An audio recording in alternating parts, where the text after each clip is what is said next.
Hallelujah, hallelujah, hallelujah. സ്വോത്രം സ്വോത്രം സ്വോത്രം നാളെ സ്തുതിക്കുന്നപ്പോൾ സ്തുതിയിൽ കൂടി അടിയങ്ങളെ അറിയില്ല സ്നേഹിക്കുന്ന അടിയങ്ങളുടെ സ്വർഗസ്ഥിതാവാന്യമേ ഈ വിശുദ്ധ ദിവസത്തിൻ്റെ സന്ധ്യായ സമയത്ത് കർത്താവെ പല ദേശങ്ങളിലെ പല ഭവനങ്ങളിലായിരുന്ന അടിയങ്ങൾ കർത്താവെ ഈ ആലയത്തിന് കടലിൽ കീഴിൽ കടന്നു വരുവാനുള്ള കൊണ്ട് അവിടുന്ന് ഒരുക്കിയ വലിയേറിയ കൃപയ്ക്കായി സ്തോത്രം കർത്താവെ ആലയവും പരിസരേശ്വരൻ്റെ രക്തത്താൽ മുദ്രയിട്ട് അനുഗ്രഹിച്ച് അവിടുന്ന് പ്രാർത്ഥിക്കുന്നു കർത്താവെ അവിടുന്ന് അനുഗ്രഹിക്കണമേ എന്ന് പ്രാർത്ഥിക്കുന്നു അതിന് രക്തത്താൽ അടിയങ്ങളെ ഓരോരുത്തരെയും മുദ്രയിട്ട് കൊള്ളണമേ എന്ന് പ്രാർത്ഥിക്കുന്നു ദുഷ്ടനെടുക്കാതെ ശത്രുവിടാതെ രക്തക്കോട്ടയ്ക്കുള്ളിൽ അവിടുന്ന് മറച്ച് കാത്തു പരിപാലിച്ചു കൊള്ളണമേ എന്ന് പ്രാർത്ഥിക്കുന്നു കർത്താവേ യേശുവേ സ്തോത്രം കർത്താവേ കടന്നു വരുവാൻ ആഗ്രഹിക്കുന്ന മക്കളെയൊക്കെ അവിടുന്ന് എത്രയും വേഗം അവിടുന്ന് കൂട്ടിവരുത്തണമേ എന്ന് പ്രാർത്ഥിക്കുന്നു കർത്താവേ വാഹനത്തിലൊക്കെ ആയിരിക്കുന്ന മക്കളെ കർത്താവിൻ്റെ കരങ്ങളിൽ വഹിച്ച് അവിടുന്ന് കൂട്ടിവരുത്തുമാറാകണമേ എന്ന് പ്രാർത്ഥിക്കുന്നു കർത്താവേ രണ്ടോ മൂന്നോ പേർ യേശുവിൻ്റെ നാമത്തിൽ എവിടെ കൂടിയാലും മധ്യത്തിൽ കടന്നു വന്ന് അനുഗ്രഹിക്കാവുന്ന വാക്ക് വന്ന കർത്താവ് ഇന്ന് അടിയങ്ങളുടെ മധ്യത്തിലും കടന്നു വന്നിരിക്കുക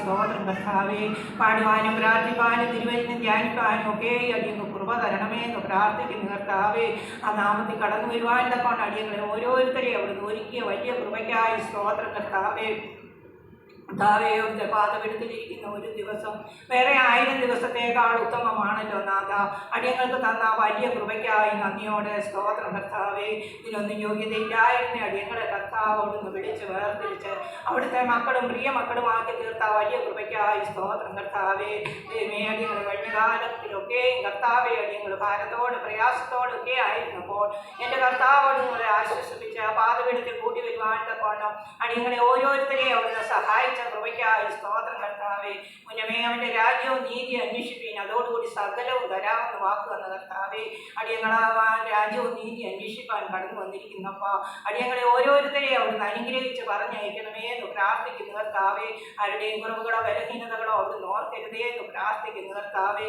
എല്ലാ മക്കളെയും അവിടുന്ന് കൂട്ടിവരുത്തുമാറാകണമേ എന്ന് പ്രാർത്ഥിക്കുന്നു കർത്താവേ ഓൺലൈൻ വഴിയുമായി ത്തിൻ്റെ കീഴിലായിരിക്കുന്ന മക്കളെയൊക്കെയും കരങ്ങളിൽ സമർപ്പിക്കുന്നു കർത്താവേ അവരെയൊക്കെയും ആയിരിക്കുന്നിടത്ത് കർത്താവിൻ്റെ കരം കൂടെ ഇരുന്ന് സഹായിക്കണമേ എന്ന് പ്രാർത്ഥിക്കുന്നു കർത്താവേ അടിയങ്ങളെ ഓരോ ദിനവും അവിടുന്ന് പോറ്റി പുലർത്തി വഴി നടത്തുന്ന വലിയ കൃപകൾക്കായി നന്ദിയോടെ സ്തോത്രം സ്തുതിക്കുന്നു സ്തോത്രം ചെയ്യുന്നു ദാദാന്തിത്തോളം ക്രിസ്തുവാകുന്ന ഉറച്ചമാറുമേൽ ആശ്രയം വെച്ച് ജീവിപ്പാൻ അടിയങ്ങളെ ഓരോ കുടുംബത്തെയും അവിടുന്ന് സഹായിക്കുമാറാകണമേ എന്ന് പ്രാർത്ഥിക്കുന്നു കർത്താവേ ആ പരിശുദ്ധാത്മാവിൻ്റെ ശക്തിയാൽ അടിയങ്ങളെ ഓരോരുത്തരെയും അവിടുന്ന് നിറയ്ക്കുമാറാകണമേ എന്ന് പ്രാർത്ഥിക്കുന്നു നാഥ പുതിയ നിയമത്തിൻ്റെ മധ്യസ്ഥനായ യേശു ക്രിസ്തുവിനും ഹവേലിൻ്റെ രക്തത്തെക്കാൾ ഗുണകരമായി സംസാരിക്കുന്ന പുണ്യാക രക്തത്തിന് അടുക്കലാണ് പാടികൾ കടന്നു വന്നിരിക്കുന്ന നാഥ അടിയങ്ങളെ ഓരോരുത്തരെയും ആ തിരുരക്തത്താൽ അവിടുന്ന് കഴുകി ശുദ്ധീകരിക്കണമേ എന്ന് പ്രാർത്ഥിക്കുന്നു കർത്താവേ നോട്ടത്തിലെ ചിന്തയിലെ പ്രവൃത്തിയിലൊക്കെ അടിയങ്ങൾ കുറവുള്ളവരാണെന്ന് സമ്മതിക്കുന്നു കർത്താവേ അവിടുന്ന് അടിയങ്ങളെ ഓരോരുത്തരെയും അവിടുന്ന് കഴുകി ശുദ്ധീകരിക്കുമാറാകണമേ എന്ന് പ്രാർത്ഥിക്കുന്നു കർത്താവേ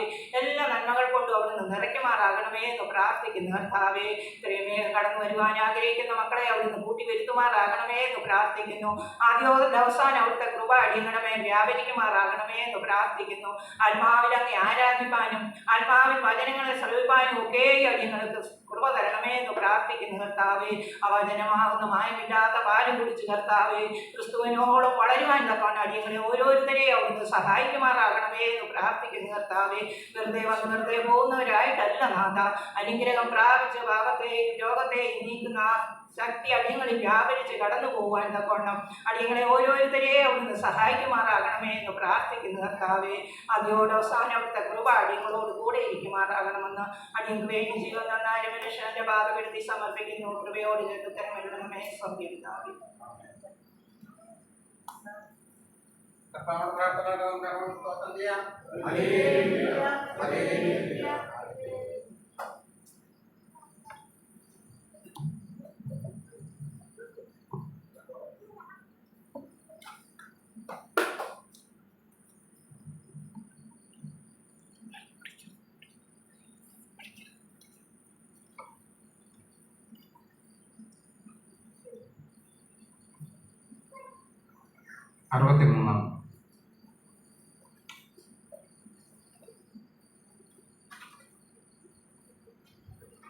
ലോകത്തിൻ മോഹങ്ങൾ കൊണ്ട് വിരഞ്ഞോടി ഞാൻ സ്വർഗഭാഗ്യങ്ങൾ വേടിഞ്ഞു.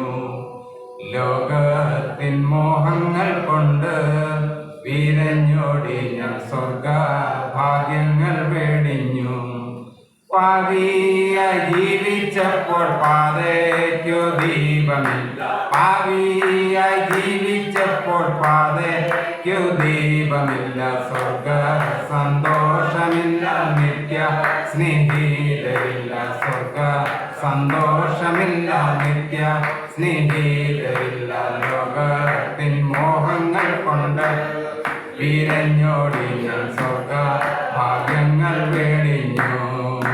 ലോകത്തിൻ മോഹങ്ങൾ കൊണ്ട് വിരഞ്ഞോടി ഞാൻ സ്വർഗ ഭാഗ്യങ്ങൾ വേടിഞ്ഞു. അന്നേ മരിച്ചു പോയെങ്കിൽ എൻ ദൈവമേ ഞാൻ ചെന്നേ വന്നരകമാറിൽ. അന്നേ മരിച്ചു പോയെങ്കിൽ എൻ ദൈവമേ ഞാൻ ചെന്നേ വന്നരകമാറിൽ.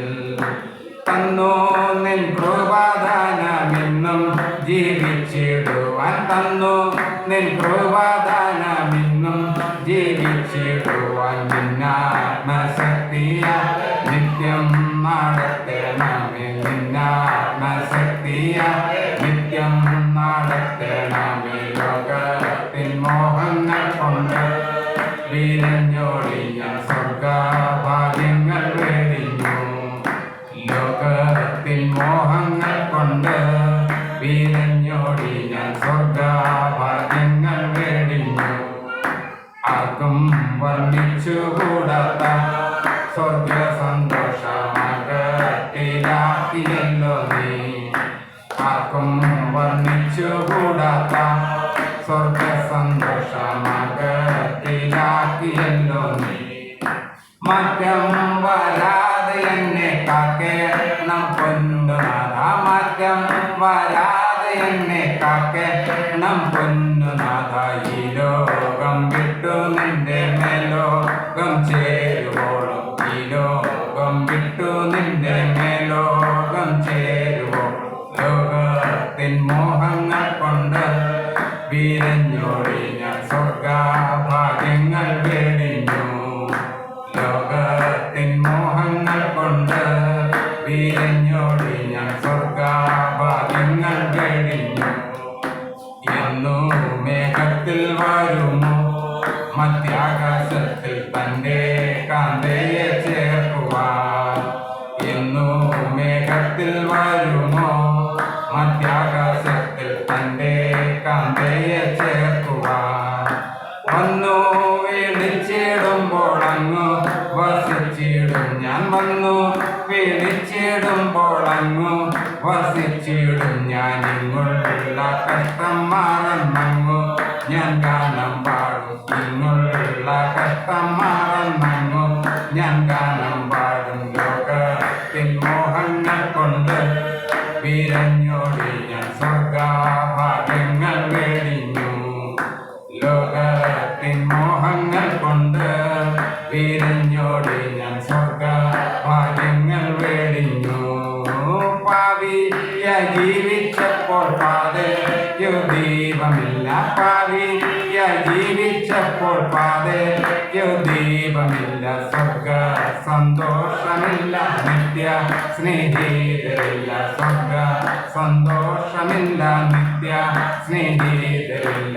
ലോകത്തിൻ മോഹങ്ങൾ കൊണ്ട് വിരഞ്ഞോടി ഞാൻ സ്വർഗഭാഗ്യങ്ങൾ വേടിഞ്ഞു. ലോകത്തിൻ മോഹങ്ങൾ കൊണ്ട് വിരഞ്ഞോടി ഞാൻ സ്വർഗഭാഗ്യങ്ങൾ വേടിഞ്ഞു.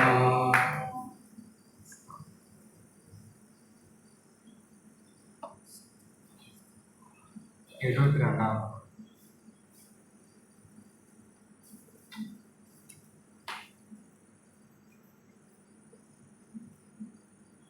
യേശുവോടു ചേർന്നിരിപ്പതെത്ര മോദമേ. യേശുവിനായി ജീവിക്കുന്നതെത്ര ഭാഗ്യമേ. യേശുവോടു ചേർന്നിരിപ്പതെത്ര മോദമേ.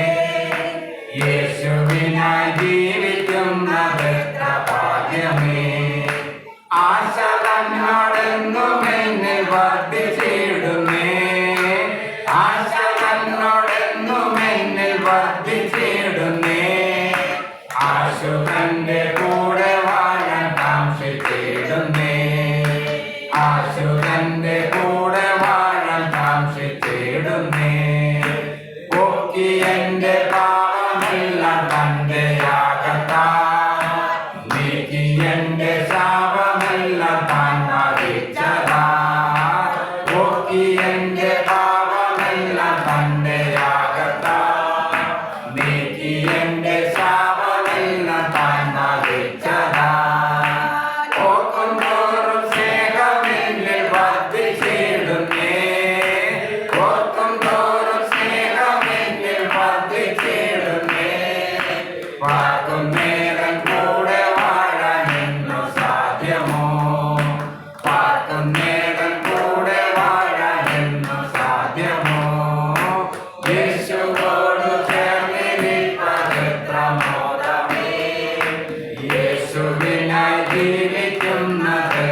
ജീവിച്ചിടുന്നേ യേശുവോടു ചേർന്നിരിപ്പതെത്ര മോദമേ യേശുവിനായി ജീവിക്കുന്നതെത്ര ഭാഗ്യമേ.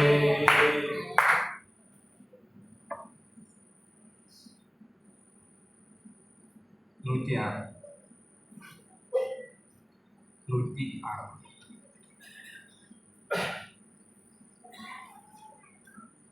എൻ സങ്കടങ്ങൾ സകലവും തീർന്നുപോയി സംഹാരദൂതനെ കടന്നുപോയി സംഹാരദൂതനെ കടന്നുപോയി കുഞ്ഞാടിന്റെ വിലയേറിയ നിണത്തിൽ കുഞ്ഞാടിന്റെ വിലയേറിയ നിണത്തിൽ മറന്നു ഞാൻ രക്ഷിക്കപ്പെട്ട ക്ഷണത്തിൽ മറന്നു ഞാൻ രക്ഷിക്കപ്പെട്ട ക്ഷണത്തിൽ എൻ സങ്കടങ്ങൾ സകലവും തീർന്നുപോയി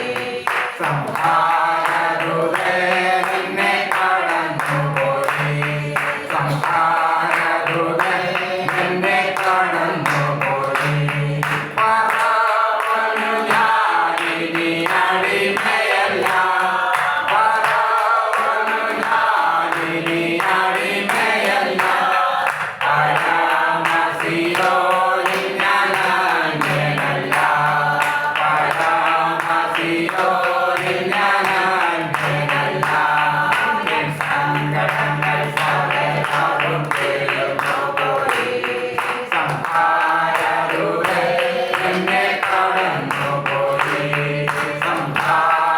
സംഹാരദൂതനെ കടന്നുപോയി മാറായ മധുരമാക്കി തീർക്കുമവേ മാറായ മധുരമാക്കി തീർക്കുമവേ പരേതപിളർന്നു ദാഹം പോക്കുമവേ പരേതപിളർന്നു ദാഹം പോക്കുമവേ എൻ സങ്കടങ്ങൾ സകലവും തീർന്നുപോയി സംഹാരദൂതനെ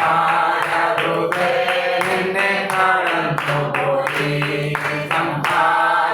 സംഹാരദൂതനെ കടന്നുപോയി മരുവിലൻ ദൈവമെനിക്കധിപതിയേ മരുവിലൻ ദൈവമെനിക്കധിപതിയേ തരുമവൻ പുതുമന്ന മറുമതിയേ തരുമവൻ പുതുമന്ന മറുമതിയേ എൻ സങ്കടങ്ങൾ സകലവും തീർന്നുപോയി സംഹാരദൂതനെ കടന്നുപോയി സംഹാരദൂതനെ കടന്നുപോയി മനോഹരമായ കനാൻദേശമേ മനോഹരമായ കനാൻദേശമേ അതേ എനിക്കറിയാത്തൊരവകാശമേ അതേ എനിക്കറിയാത്തൊരവകാശമേ എൻ സങ്കടങ്ങൾ സകലവും തീർന്നുപോയി സംഹാരദൂതനെ കടന്നുപോയി സംഹാരദൂതനെ കടന്നുപോയി ആനന്ദമേ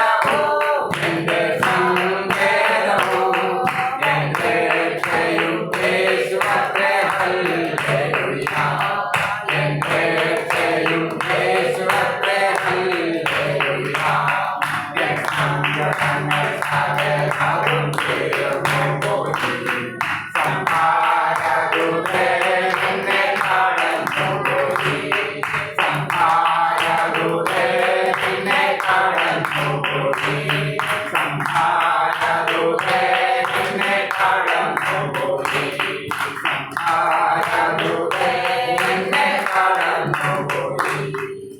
കർത്താവിനെ സ്തോത്രം ചെയ്യാം. Hallelujah hallelujah hallelujah.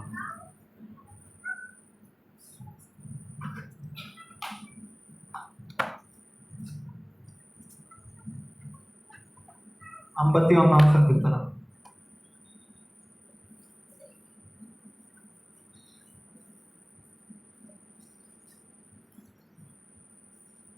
ദൈവമേ, നിന്റെ ദയയ്ക്ക് തക്കവണ്ണം എന്നോട് കൃപയുണ്ടാകണമേ. നിന്റെ കരുണയുടെ പ്രകാരം എന്റെ ലംഘനങ്ങളെ മായ്ച്ചു കളയണമേ.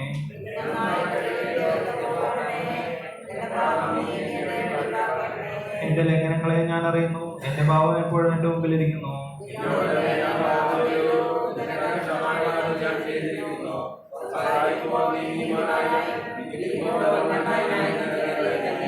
ഇതാ ഞാൻ അകൃത്യത്തിൽ ഉരുവായി, പാവത്തിൽ എന്റെ അമ്മ എന്നെ ഗർഭം ധരിച്ചു.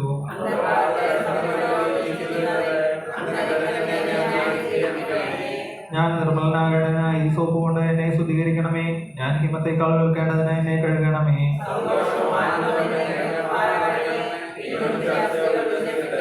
എന്റെ പാപങ്ങളെ കാണാതെ വണ്ണം നിന്റെ മുഖം മറയ്ക്കണമേ. എന്റെ അകൃത്യങ്ങളൊക്കെയും മായ്ച്ചു കളയണമേ.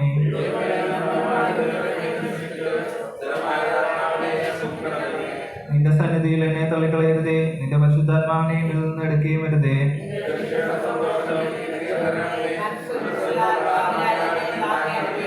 അപ്പോൾ ഞാൻ അതിക്രമക്കാരോട് നിന്റെ വഴികളെ ഉപദേശിക്കും. പാപികൾ നിങ്ങളിലേക്ക് മനം തിരിയും.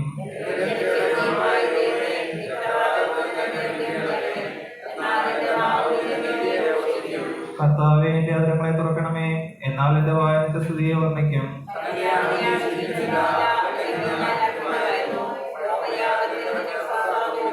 ദൈവത്തിന്റെ ഹനനയാഗങ്ങൾ തകർന്നിരിക്കുന്ന മനസ്സ്, തകർന്നു നുറുങ്ങിയിരിക്കുന്ന ഹൃദയത്തെ ദൈവമേ നീ നിരസിക്കുകയില്ല.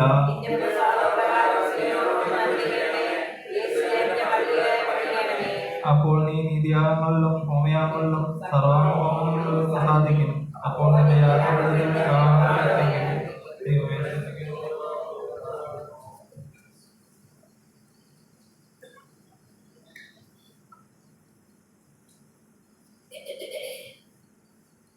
ദൈവനാമത്തിന് മാത്രം ഉണ്ടായിരിക്കട്ടെ. അല്പസമയത്ത് ചിന്തിക്കാനായിട്ട് 2 കൊരിന്ത്യർ 6-ാം അധ്യായം 1-ാമത്തെ വാക്യം. 2 കൊരിന്ത്യർ 6:1. നിങ്ങൾക്ക് ദൈവകൃപ ലഭിച്ചിരിക്കുന്നത് വ്യർത്ഥമാക്കി കളയരുത് എന്ന് ഞാൻ സഹപ്രവർത്തകരായി നിങ്ങളോട് പ്രബോധിപ്പിക്കുന്നു. പൗലോസ് നമ്മോട് പറയാണ്, നിങ്ങൾക്ക് ദൈവത്തിൻ്റെ കൃപ ലഭിച്ചത് വ്യർത്ഥമാക്കി കളയരുത്. കൊരിന്ത്യ സഭയോട് പറയാം, ദൈവത്തെ അറിയാവുന്ന, ദൈവത്തിൽ ക്രിസ്തുവിൽ വിശ്വസിക്കുന്ന ദൈവത്തിൻ്റെ സഭയോട് പറയുകയാണ്, നിങ്ങൾക്ക് ലഭിച്ചിരിക്കുന്ന ദൈവകൃപ വ്യർത്ഥമാക്കി കളയരുത് എന്ന് പറഞ്ഞിരിക്കുന്നത്. ദൈവം നമ്മളോടുള്ളൊരു ആഹ്വാനമാണ്. നമ്മൾ ദൈവത്തെ അറിഞ്ഞ് ക്രിസ്തുവിൽ കൂടുതൽ രക്ഷ പ്രാപിച്ച് ദൈവത്തിൻ്റെ കൃപ ലഭിച്ചവരാണ് നമ്മൾ. എന്നിട്ട് നമ്മോട് പറയുകയാണ്, ഈ ലഭിച്ചിരിക്കുന്ന ദൈവകൃപ വ്യർത്ഥമാക്കി കളയരുത്. അത് എങ്ങനെയാണ് ദൈവത്തിൻ്റെ കൃപ വ്യർത്ഥമാക്കാനുള്ള സാഹചര്യം എന്താണ്? അതേ അധ്യായത്തിൽ തന്നെ 14 തൊട്ടുള്ള വാക്യത്തിൽ പറയുകയാണ്, നിങ്ങൾ അവിശ്വാസികളോട് ഇണയില്ല പിണ കൂടരുത്. എന്താണ് പറയുക? അവിശ്വാസികളോട് നമ്മൾ ഇണയില്ല പിണ കൂടരുത്. ദൈവവചനം നമ്മോട് പ്രബോധിപ്പിക്കുന്ന അങ്ങനെയാണ്. അത് എന്താണ് പറയുന്നത്? നമ്മൾ വിവാഹമുള്ള ബന്ധത്തിൽ അവിശ്വാസികളുമായിട്ട് നമ്മൾ ജീവിത പങ്കാളിയെ തിരഞ്ഞെടുക്കാൻ പാടില്ല. അതുപോലെ തന്നെ കൊരിന്ത്യ ലേഖനം അതിൻ്റെ 6-ാമത്തെ അധ്യായത്തിൽ 14 തൊട്ടുള്ള വാക്യത്തിൽ പറയുന്നു, 7:12 തൊട്ടുള്ള വാക്യത്തിൽ, എന്നാൽ ശേഷമുള്ളവർ കർത്താവല്ല ഞാൻ തന്നെ പറയുന്നു, ഒരു സഹോദരൻ അവിശ്വാസിയായ ഭാര്യ ഉണ്ടായിരിക്കുകയും അവൾ അവനോടുകൂടെ പാർക്കാൻ സമ്മതിക്കുകയും ചെയ്താൽ അവയെ ഉപേക്ഷിക്കരുത്.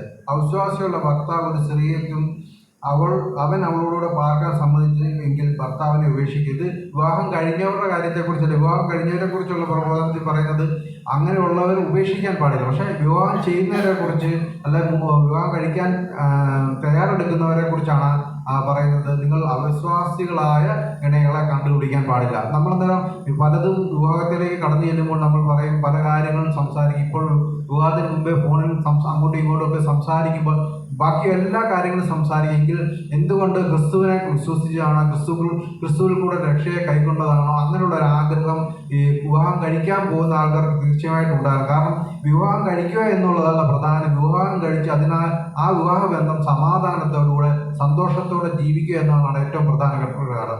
അതുകൊണ്ട് ഇങ്ങനെ അല്ലാത്ത ഒരു ജീവിത പങ്കാളിയോടായിട്ട് ജീവിക്കുമ്പോൾ നമ്മുടെ വിശ്വാസം ലഭിച്ച ദൈവകൃപ നഷ്ടപ്പെടാനുള്ള സാഹചര്യമുണ്ട്. അതുകൊണ്ടാണ് പറയുന്നത് അവിശ്വാസികളുമായിട്ട് ഇണയില്ലാപ്പിനെ കൂടരുത്.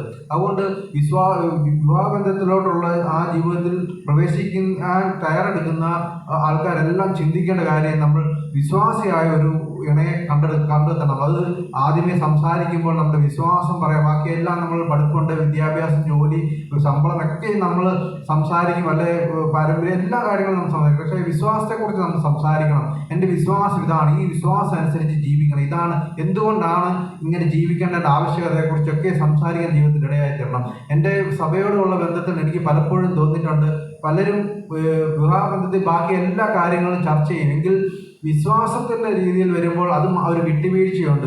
പലതിനെയും വണങ്ങാനും പല പള്ളികളിൽ പോകാനും നേർച്ച ഇടാനും ഒക്കെയും വരുമ്പോൾ അതിനകത്തെല്ലാം കോംപ്രമൈസ്. ബാക്കി ഒരു കാര്യത്തിനും അല്ലെങ്കിൽ കല്യാണം കഴിഞ്ഞ് കഴിഞ്ഞ കുടുംബാംഗങ്ങളാണെങ്കിൽ പോലും മാതാപിതാക്കളാണെങ്കിലും ബാക്കി ഒന്നും സംഭവിക്കില്ല. ഇങ്ങനെയുള്ള അനാചാരങ്ങൾ ചെയ്യുന്നതിനകത്ത് യാതൊരു സങ്കടം ആർക്കും തോന്നാറില്ല എന്ന് എനിക്ക് തോന്നിയിട്ടുണ്ട്. കാരണം ബാക്കിയെല്ലാം വല്ല വെക്കുന്ന കൊള്ളുന്നില്ല, എടുക്കുന്ന കൊള്ളുന്നില്ല, അങ്ങോട്ട് പോകുന്ന കുഴപ്പം, ഇങ്ങോട്ട് പോകുന്ന കുഴപ്പം, എല്ലാം കുഴപ്പമാണ്. പക്ഷെങ്കിൽ ഇങ്ങനെയുള്ള മറ്റ് പല വിശ്വാസങ്ങളിലേക്ക് കടന്നു പോകുന്നതിലുള്ള ഒരു സങ്കടമല്ല, ഒരു തെറ്റാണെന്നുള്ളൊരു ചിന്താഗതി മാതാപിതാക്കൾക്കും ഇല്ല, ഭാര്യയ്ക്കും ഭർത്താവിനും ഇല്ല.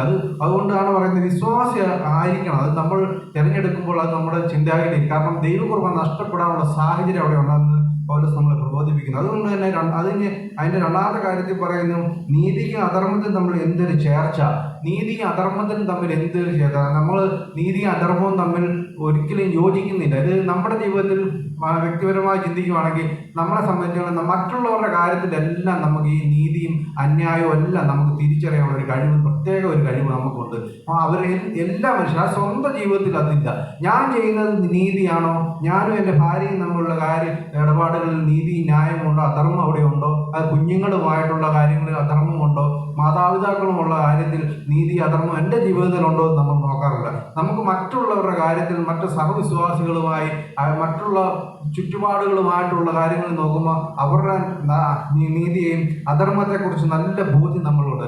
കർത്താവിൻ്റെ വചനം തന്നെ നമ്മളെ പറയുന്നു, നിങ്ങൾ വിധിക്കുന്ന വിധികളാൽ നിങ്ങൾ വിധിക്കപ്പെടും. അതുകൊണ്ട് മറ്റുള്ളവരെ കുറിച്ചുള്ള ദൈവജനം കേൾക്കുമ്പോൾ അത് മറ്റുള്ളവരോട് പറയുകയല്ല, അത് നമ്മളോട് തന്നെ പറയുകയാണ്. ഇപ്പം മോനിച്ചാൻ നമ്മളോട് വാക്യം ഒരു കാര്യം പറയുമ്പോൾ അത് അപ്പുറം ഇരിക്കുന്ന ആളോടല്ല പറയുന്നത്, ദൈവജനം നമ്മളോടാണ് പറയുന്നത്. കാരണം മോനിച്ചാനിലൂടെ പറയുന്നത് പരിശുദ്ധാത്മാവാണ്, നമ്മുടെ ഉള്ളിലുള്ളതും പരിശുദ്ധാത്മാവ്. പരിശുദ്ധാത്മാവ് നമ്മളെ പ്രബോധിപ്പിക്കുമ്പോൾ അത് എന്നോടുള്ള വചനമായിട്ട് തന്നെ നമ്മളത് കൈക്കൊള്ളണം, മറ്റുള്ളവരോട്. അതുകൊണ്ട് നീതി ന്യായവും അധർമ്മമൊക്കെയും മറ്റുള്ളവരെ കുറിച്ചല്ല, നമ്മുടെ സ്വന്തമായ വ്യക്തിപരമായ ജീവിതത്തിൽ അത് എങ്ങനെയാണ് എന്നുള്ളത്. കാരണം അങ്ങനെ അല്ല എന്ന് വന്നിരിക്കും ലഭിച്ച ദൈവകൃപ നഷ്ടപ്പെടാനുള്ള സാഹചര്യമുണ്ട്. അതുപോലെ തന്നെ അതിൻ്റെ മൂന്നാമത്തെ കാര്യം, വെളിച്ചത്തിന് ഇരുളിനോട് എന്തൊരു കൂട്ടായ്മ.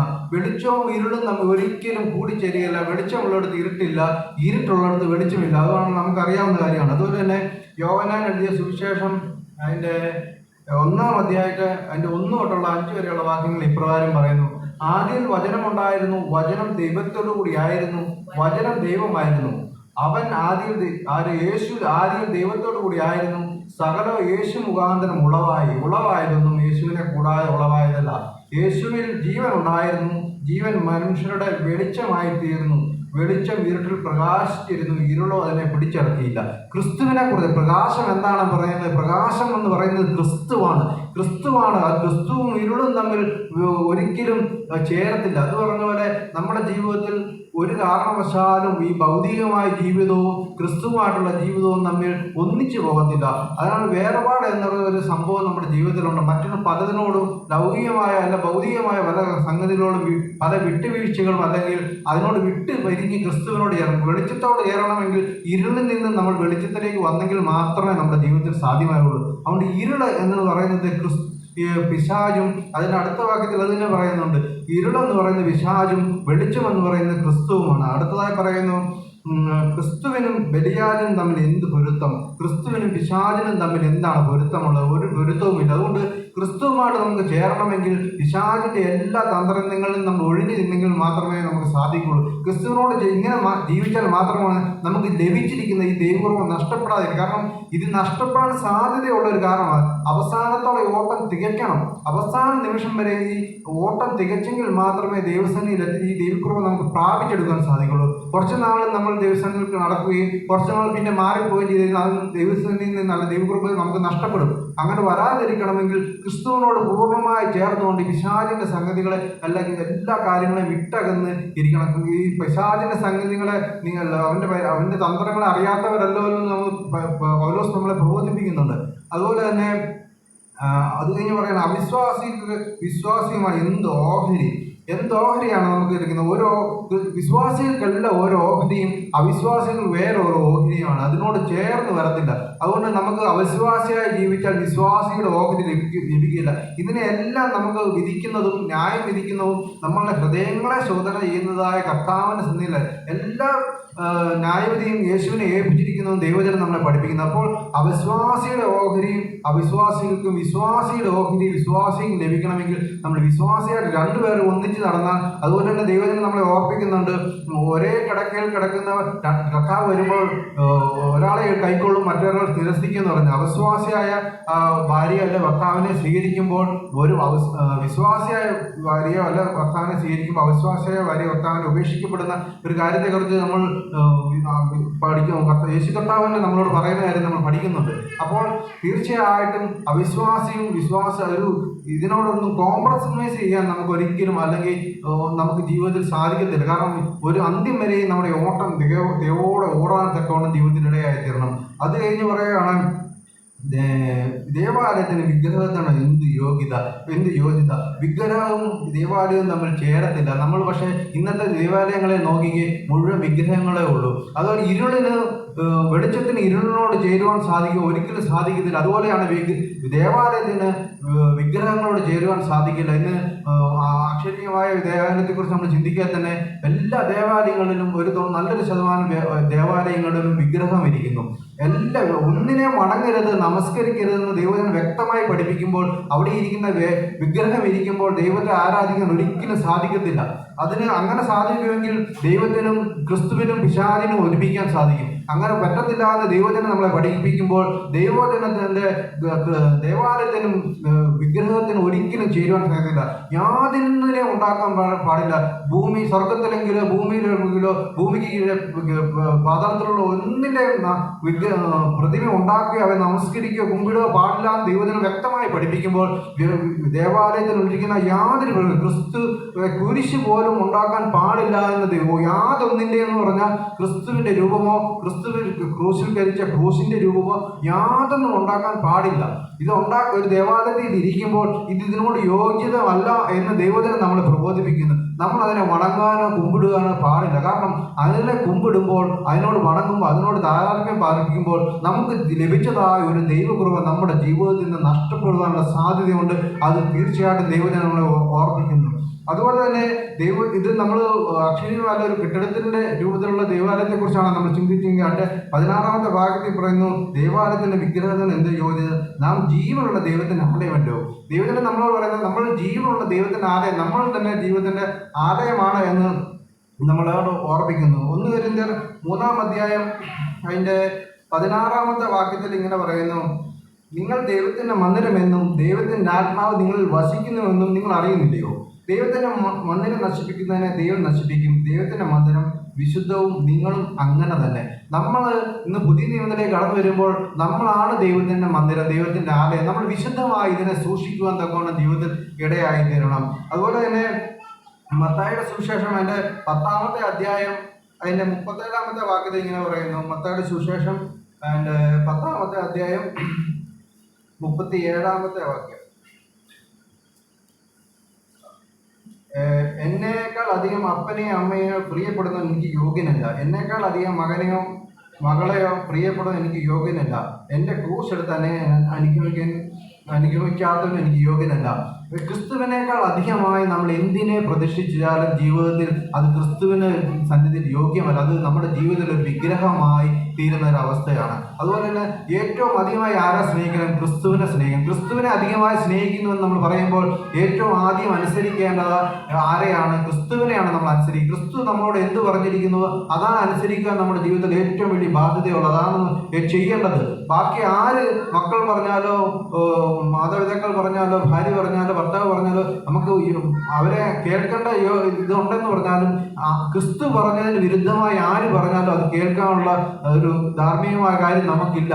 നമുക്ക് ഏറ്റവും അധികം ക്രിസ്തുവിനെ നമ്മൾ സ്നേഹിക്കുന്നു പറയുമ്പോൾ ആ ക്രിസ്തു നാം പറഞ്ഞിരിക്കുന്ന കാര്യങ്ങൾ അനുസരിക്കുക എന്നുള്ളതാണ് നമ്മുടെ ജീവിതത്തിൽ ഏറ്റവും പ്രധാനപ്പെട്ട കാരണം. കാരണം അതിനേക്കാൾ ക്രിസ്തുവിനേക്കാൾ ഉപരിയായി മറ്റുള്ളതിനെ സ്നേഹിക്കുമ്പോൾ എന്തിനെ സ്നേഹിച്ചാലും അത് വിഗ്രഹമായി നമ്മുടെ ജീവിതത്തിൽ ഇരിക്കും. അതുകൊണ്ട് അങ്ങനെ വിഗ്രഹമായി നമ്മുടെ ജീവിതത്തിൽ ഇരിക്കാൻ പാടില്ല. കാരണം നാം ദൈവത്തിന്റെ ആലയമാണ്. അതുപോലെ തന്നെ കർത്താവ് പറഞ്ഞു, ഞാൻ വാതിൽക്കൽ നിന്ന് മുട്ടുന്നു, ആരെങ്കിലും എൻ്റെ ശബ്ദം കേട്ടാൽ ഞാൻ അവൻ എന്നോടും കൂടെ അത്താഴം കഴിക്കും. നമ്മുടെ ഹൃദയത്തിൽ കടന്നു വരുന്നവനായ കർത്താവ് നമ്മുടെ ജീവിതത്തിൽ എപ്പോഴും എന്താണ് നമ്മുടെ ജീവിതത്തിൽ ഭാരമായിരിക്കേണ്ടത്? ഭൗതികമായ അനുഗ്രഹങ്ങളോ ലഭിക്കുന്നില്ലോ ഒന്നൊന്നുമല്ല. കർത്താവ് നമ്മുടെ ഹൃദയത്തിൽ വരുമ്പോൾ നമ്മുടെ ജീവിതത്തിൽ എന്തുമാത്രം വിശുദ്ധിയാണ്. കാരണം മറ്റുള്ളവർ കാണുമ്പോൾ നമ്മളെക്കുറിച്ച് കുറ്റം പറയാൻ ഒന്നും കാണരുത്. കാരണം നമ്മൾ പ്രകടിപ്പിക്കുന്നതാണ് മറ്റുള്ളവർ കാണുന്നത്. ഹൃദയത്തിന്റെ അവസ്ഥ ഉള്ളതുപോലെ അറിയുന്ന ഒരു കർത്താവിൻ്റെ മുമ്പിൽ ഇരിക്കുമ്പോൾ നമ്മൾ എത്രത്തോളം വിശുദ്ധനാണ്, അല്ലെങ്കിൽ കർത്താവിനെ സംബന്ധിച്ച് നമ്മൾ എത്രത്തോളം അനുസരണമുള്ളവനായി തീരുവാൻ തക്കവണ്ണം ജീവിതത്തിന് ഇടയായി തീർന്നുണ്ട്. അതുകൊണ്ട് വിശുദ്ധമുള്ള ഒരു ആലയമായി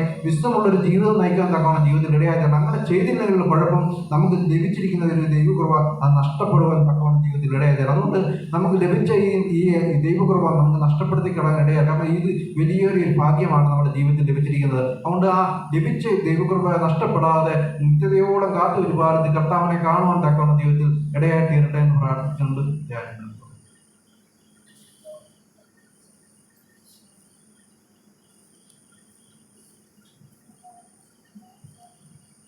മധ്യസ്ഥ പ്രാർത്ഥനയ്ക്കാട് ഞാൻ മത്സരമായി കടന്നു. യേശുവിൻ മൂലമെൻ യാചനമൻ കുമേൻ, യേശുവിൻ മൂലമെൻ യാചനമൻ കുമേൻ, ആശയിൽ കെഞ്ചിടുന്നേ അല്ലാതെങ്കിൽ ലേശവും നന്മയില്ലേ, അല്ലാതെങ്കിൽ ലേശവും നന്മയില്ലേ. പ്രാർത്ഥന കേൾക്കണമേ കർത്താവേ, എൻ യാചന നൽകണമേ. കർത്താവേ, എൻ യാചന നൽകണമേ. ഹല്ലേലൂയ, ഹല്ലേലൂയ, സ്തോത്രം, സ്തോത്രം. യേശുവേ, നന്ദി യേശുവേ. ഞങ്ങളെ കൂടാതെ സ്നേഹിക്കുന്ന ഞങ്ങളുടെ വാഴ്ത്തപ്പെട്ട സഭയെ നല്ല പിതാവേ, നല്ല സന്ധ്യാസമയത്തിനായി ഞങ്ങൾ അങ്ങയെ സ്തുതിക്കുന്നു, സ്തോത്രം ചെയ്യുന്നു. അവിടുന്ന് ഞങ്ങൾക്ക് ഒരവസരങ്ങൾ തന്നതിനായി സ്തോത്രം നൽകാം. ഈ ആലയോ പരിസരത്തിന്റെ നാലതിനും വരുമാറ്റെത്താൻ മുദ്രയിട്ട് പ്രാർത്ഥിക്കുന്നതാകാം.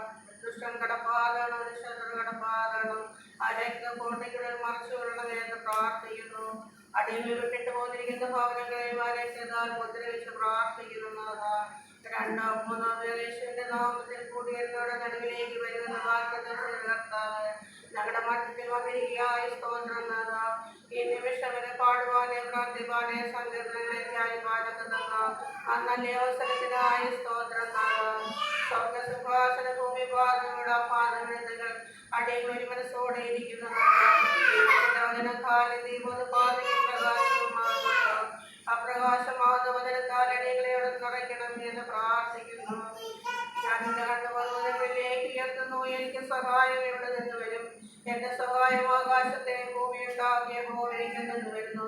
ആ സഹായത്തിന് നല്ല നാഥനായ കർത്താവേ, ഈ മധ്യത്തിലുള്ളതിനായി സ്തോത്രം ചെയ്ത കർത്താവേ, പേരുമോന്റെ പേര് അറിയുന്ന കർത്താവേ, ഹൃദയത്തിന്റെ വേദനകൾ അറിയുന്നവനായ കർത്താവേ, വേണ്ടതായ ആവശ്യങ്ങളെല്ലാം എന്റെ കർത്താവ് നടത്തി തരുന്നതിനായി സ്തോത്രം ചെയ്യുന്നു.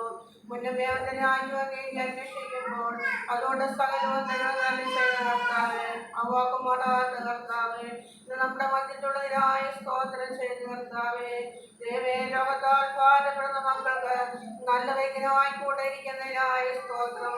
പക്ഷപാതരവിയെ കൊണ്ടുവന്നിട വിശ്വാസമുള്ള മനസ്സിലെ കർത്താവേ, ഇത് നമ്മുടെ മധ്യത്തുള്ളതിനായി സ്തോത്രം ചെയ്ത് കർത്താവേ. പ്രാർത്ഥിക്കുമ്പോൾ പ്രവർത്തിക്കുന്ന ദൈവത്തിനായി സ്തോത്രം. അപേക്ഷിച്ചോൾ അപേക്ഷിക്കാതെ കർത്താവിനായി സ്തോത്രം ചെയ്ത് കർത്താവേ. നിന്റെ ഭാരം എന്നെ മേലിട്ടൊഴുകാൻ ഞാൻ നിന്നെ പുലർത്താം. വീരുമാൻ കുലുങ്ങി പോകുവാൻ ഒരു കാലത്ത് സമ്മതിക്കില്ല എന്ന് ചെയ്ത കർത്താവേ, ആ കർത്താവിനായി സ്തോത്രം ചെയ്ത് നാഥാം. മനുഷ്യരെ കുടുംബമായി അനുഗ്രഹിച്ച് പ്രാർത്ഥിക്കുന്നു. കൊടുത്തിരിക്കുന്ന എല്ലാ നന്മയ്ക്കായി സ്തോത്രം നാഥാം. ആന്റിക്കായി മക്കൾക്കായി കുഞ്ഞുമക്കൾക്കായി പ്രാർത്ഥിക്കുന്നു. അവരുടെ പോക്കിലും വരവിലും എല്ലാം കർത്താവിന്റെ കരുതലും കാവലും കൂടെ ഇരിക്കണമേ. ദൈവമേ, ഭാരത്താൽ കടന്നു വന്നിരിക്കുന്ന മക്കളെ കരങ്ങളിൽ ഏൽപ്പിക്കുക. അവർ മുടക്കി പോകുമ്പോൾ സന്തോഷത്തോടെ സമാധാനത്തോടെ പോകുവാൻ തക്കവണ്ണം അവിടുന്ന് സഹായിക്കണമേ നാഥാം. എല്ലാ ബന്ധനങ്ങളെയും തടസ്സങ്ങളെയും പൂർണ്ണമായി മാറ്റിത്തരുന്ന കർത്താവേ, ഈ മധ്യത്തിൽ വന്നിരിക്കുകയായി സ്തോത്രം നാഥാം. മേൽമേൽ ബലം പ്രാപിക്കുവാൻ തക്കവണ്ണം ആ ശക്തി പ്രാപിക്കുവാൻ തക്കവണ്ണം കർത്താവേ, അടിയങ്ങളൊരു മനസ്സോടെ ഇരിക്കുന്ന നാഥാം. വചനം പറയുമ്പോൾ ആ പരിശുദ്ധാത്മാവിന്റെ ശക്തി ഇവിടെ വ്യാപരിക്കുന്നതിനായി സ്തോത്രം ചെയ്യുന്നപ്പോ മുട്ടോളമല്ല അരയോളമല്ല അങ്ങോ നീണ്ടു തുടിക്കുന്ന വലിയൊരു ദൈവിക ശക്തി പകരുവാൻ തക്കണം കർത്താവടിയങ്ങളെ സഹായിക്കണമെന്ന് പ്രാർത്ഥിക്കുന്നപ്പോ ചെറുതും വലുതുമായ ആവശ്യങ്ങളെ കരങ്ങളിൽ സമർപ്പിക്കുന്നു. വിഭാഗത്തിനായി ആഗ്രഹിക്കുന്ന മക്കളെ കരങ്ങളിൽ ഏൽപ്പിക്കുന്നത് മനുഷ്യനേകനായിരിക്കുന്നല്ല എന്നോട് തക്കവണയെ കൊടുക്കുന്ന കർത്താവ് ആ മക്കൾക്ക് യോജിച്ചതായ തുണികളെ ഒരുക്കി കൊടുക്കുന്നതിനായി സ്തോത്രം നാഥാം. ദൈവമേ, അവിടെ എല്ലാത്തിന്മേലും പ്രവർത്തിക്കുന്ന ദൈവത്തിന്റെ കരം കൂടെ ഇരിക്കുകയായി സ്തോത്രം ചെയ്യുന്നതാകാം. അവിടുന്ന് പ്രാർത്ഥന കേട്ട് മഹത്വമെടുത്ത തുറയ്ക്കായി സ്തോത്രം സർവമായ യേശുവിനെ.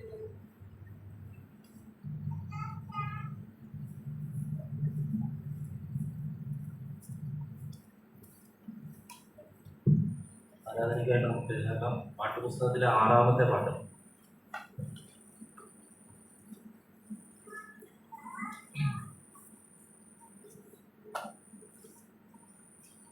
സ്തുതിപ്പീൻ സ്തുതിപ്പീൻ എന്നും സ്തുതിച്ചിടുവീൻ യേശുരാജാധിരാജാവിനെ.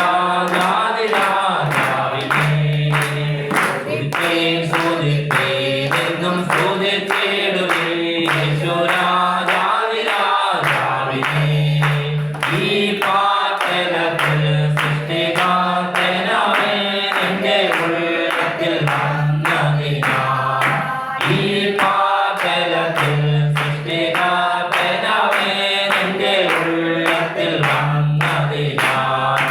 ആനന്ദമേ പരമാനന്ദമേ ഇത് സ്വർഗീയ സന്തോഷമേ. ആനന്ദമേ പരമാനന്ദമേ ഇത് സ്വർഗീയ സന്തോഷമേ.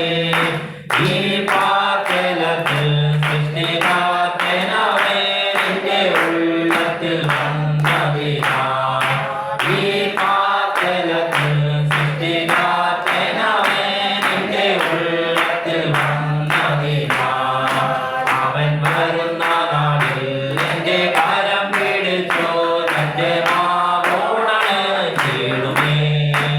അവൻ വരുന്ന നാളിൽ എന്റെ കരം പിടിച്ചോ തന്റെ മാറോടണ് ചീടുമേ.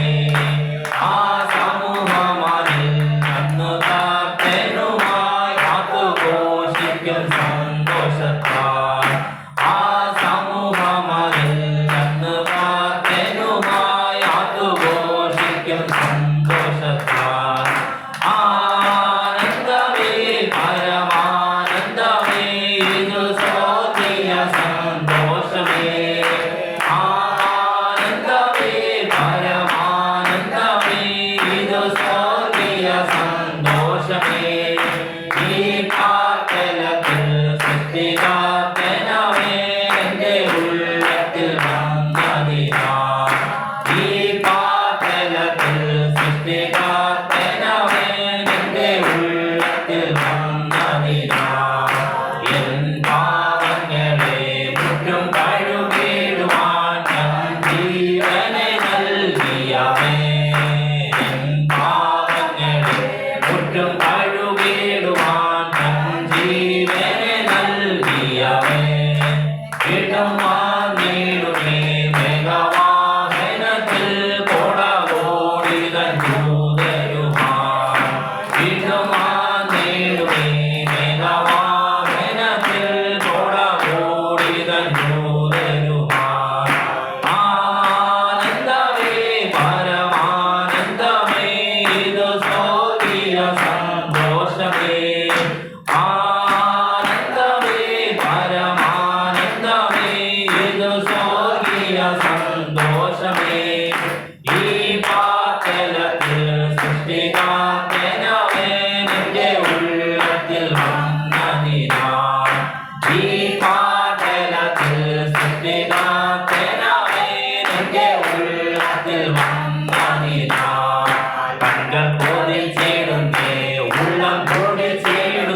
സ്വർഗീയ സന്തോഷമേ ഈ പാതലത്തിൽ സൃഷ്ടികാത്തനവേ എൻ്റെ ഉള്ളത്തിൽ വന്നതിനാ ഈ പാതലത്തിൽ സൃഷ്ടികാത്തനവേ എൻ്റെ ഉള്ളത്തിൽ വന്നതിനാ എൻ പാവങ്ങളെ മുറ്റും കഴുകിടുവാൻ തൻ ജീവനെ നൽകിയവേ എൻ പാവങ്ങളെ മുറ്റും കഴുകിടുവാൻ തൻ ജീവനെ നൽകിയവേ വീണ്ടും നീടുമേ മേഘവാഹനത്തിൽ കോടകൂടികൾ ദൂതരുവാൻ വീണ്ടും നീടുമേ മേഘവാഹനത്തിൽ കോടകൂടികൾ ദൂതരുവാൻ ആനന്ദമേ പരമാനന്ദമേ ഇത് സ്വർഗീയ സന്തോഷമേ ആനന്ദമേ പരമാനന്ദമേ ഇത് സ്വർഗീയ സന്തോഷമേ ഈ പാതലത്തിൽ സൃഷ്ടികാത്തനവേ എൻ്റെ ഉള്ളത്തിൽ വന്നതിനാ ഈ പാതലത്തിൽ സൃഷ്ടികാത്തനവേ എൻ്റെ ഉള്ളത്തിൽ വന്നതിനാ ഈ പാതലത്തിൽ സൃഷ്ടികാത്തനവേ എൻ്റെ ഉള്ളത്തിൽ വന്നതിനാ ഈ പാതലത്തിൽ സൃഷ്ടികാത്തനവേ എൻ്റെ ഉള്ളത്തിൽ വന്നതിനാ hallelujah hallelujah hallelujah hallelujah hallelujah hallelujah hallelujah. ഇത്രത്തോളം നമ്മൾക്ക് ജയം തന്ന കർത്താവിനെ നമുക്ക് ആരാധിക്കാം. Hallelujah hallelujah hallelujah.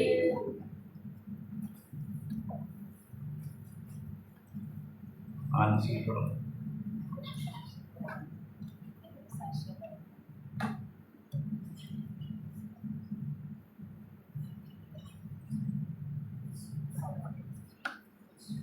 ഹല്ലേലൂയ. സ്തോത്രത്തെ കർത്താവേ, ഈ സമയത്തിനായി നന്ദിയോട് സ്തുതിക്കുന്നു, സ്തോത്രം ചെയ്യുന്നു കർത്താവേ. ഈ മനോഹരമായ ദിവസത്തിന്റെ സന്ധ്യാസമയത്ത് ഞങ്ങൾക്ക് ഈ ആലയത്തിൽ കൂടുവാൻ എന്ന കൃപയ്ക്കായി നന്ദിയോട് സ്തുതിക്കുന്നു, സ്തോത്രം ചെയ്യുന്നു കർത്താവേ.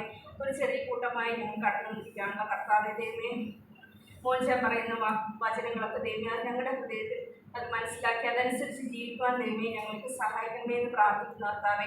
കടന്നു വന്നിരിക്കുന്ന ഓരോരുത്തരെ ഓർത്ത് പ്രാർത്ഥിക്കുന്നു കർത്താവേ. പ്രാർത്ഥന കേൾക്കേ. സ്തോത്ര സലേഷൻ നാം തന്നെ.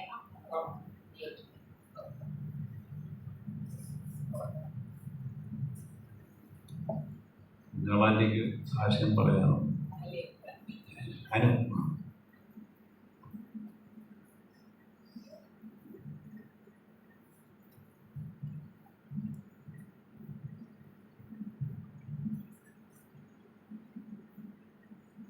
ദൈവനാമത്തിന് ഉണ്ടായില്ല. 2 Corinthians 1:10.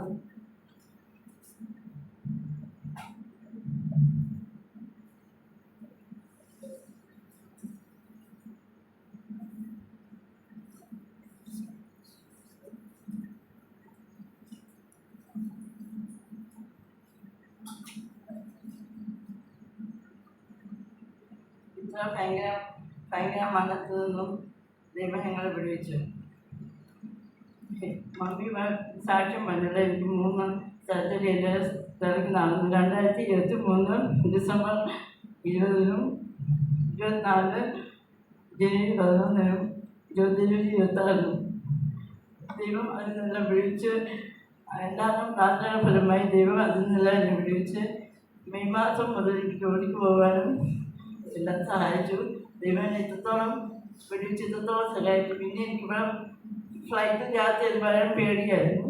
പക്ഷേ ഒരു കുഴപ്പമില്ലാതെ ഇവിടെ വരുവാനും സാക്ഷ്യം പറയാനും ഇടയ്ക്ക് ദൈവം ഞാൻ ശ്രദ്ധിക്കുന്നു.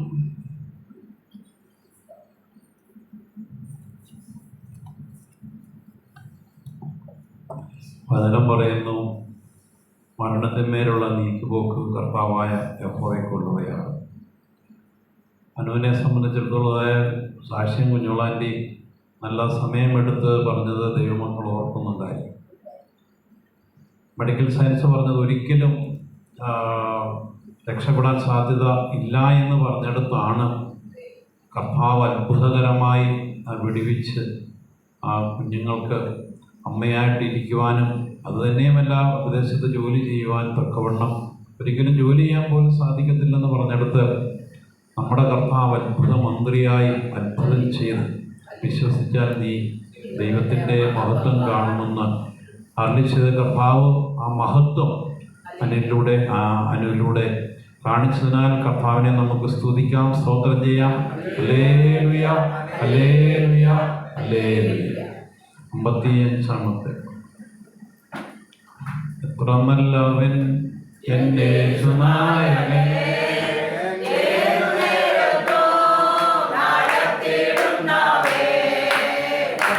നല്ലവൻ എൻ്റെ